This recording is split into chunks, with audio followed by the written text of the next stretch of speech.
my first meal in Suzhou, I popped into a random noodle house that passed on the way. It looked pretty low-key from the outside, but the food was actually really refined. Here's what I got.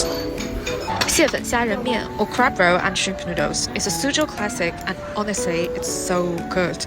The sauce is so rich and buttery, you get this lovely full crab flavor, but it's not overwhelming at all. The shrimp is fresh, sweet, and the noodles have just the right amount of chew to them. They soak up all that flavor, making every bite feel so satisfying. It's comforting, but a little fancy too. I mean, I paid 128 RMB for this bowl of noodles, which honestly is pretty expensive for a bowl of noodles in China. But it's definitely worth it for this level of flavor. Well, fun fact, later when we were in the DD, the driver told us that crab roe noodles aren't actually a traditional Suzhou dish. 那个蟹黄面是根本不存在的那个东西，听都没听说过。 But it doesn't matter, it still slaps. It's 6 p.m. and behind my back is the Suzhou Culture and Arts Center. So tonight's plan, I'm just here to see the Peony Pavilion, which is a new dance drama adapted from a classic Kunqu opera of the same name. And honestly, it's actually the reason I decided to come to Suzhou for the May Day holiday.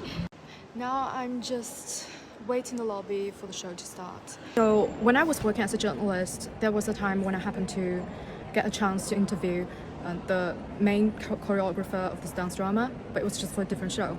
So that time she just struck me as someone with a really strong artistic vision, like the kind of person who knows how to use movement to express things that are deep and abstract. So I'm also really curious about how she would do it this time, how she would interpret the themes of love and the longing for freedom in the Peony Pavilion. I'm also especially excited about the lead actress tonight. She's still a student at Beijing Dance Academy, she's yet to graduate, but the first time I came across a clip of her performance at a dance competition, her style just absolutely blew me away. It was 6 years ago and I think she was just no more than 14. I'm not sure if at such a young age she was able to fully grasp the feelings and emotions that she beautifully conveyed in her performance. If she did, she's precociously talented. If she didn't, she's still incredibly natural. So she's kind of like being on my radar ever since. And this is actually my second time seeing her perform live on stage. And obviously I just can't wait. Okay, people are queuing up. I need to join the queue now. The posters are gorgeous, aren't they?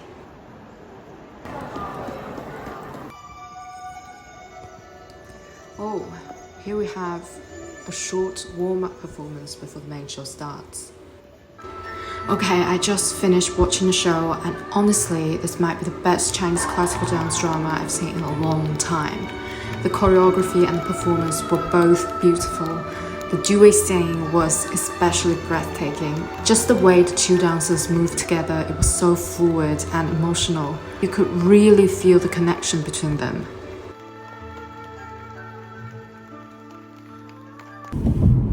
Day 2, I finally met up with my friend and we went to try this super popular spot called Li Bai Xie. But honestly, the whole experience was just kind of exhausting. Pinjiang Road was absolutely packed and the line for the restaurant was ridiculous. We ended up ordering the signature all-crab feast, basically everything edible from the crab, like crab roe, leg meat and body meat, all mixed with either rice or noodles. The flavor was just as good as what I had at the noodle house the day before, but the wait was just way too much. Not sure it was worth the stress, to be honest. Luckily though, I did find a super cute little cheongsam on Pinjiang Road, and it actually fit me perfectly, which doesn't happen all the time. So I guess that kind of saved the day.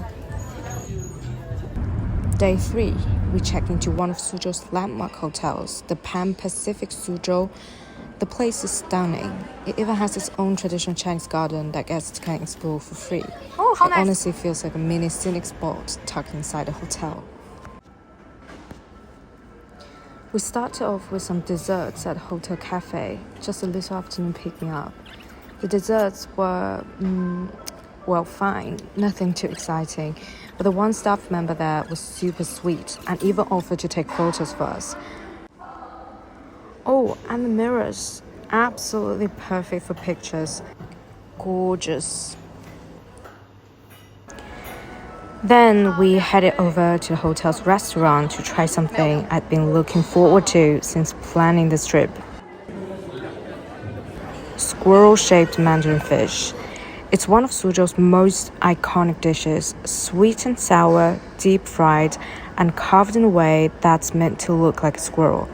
It came out golden and crispy with its bright, glossy sauce, and it smelled just amazing. Honestly, it totally lived up to the hype. Oh, right, the restaurant even had live Pingtan performances, which was such a nice surprise. Pingtan is a traditional Suzhou art form that combines storytelling and singing, usually accompanied by a pipa. It's super calming and elegant. I was gonna film a bit for you guys, but my phone died. Classic.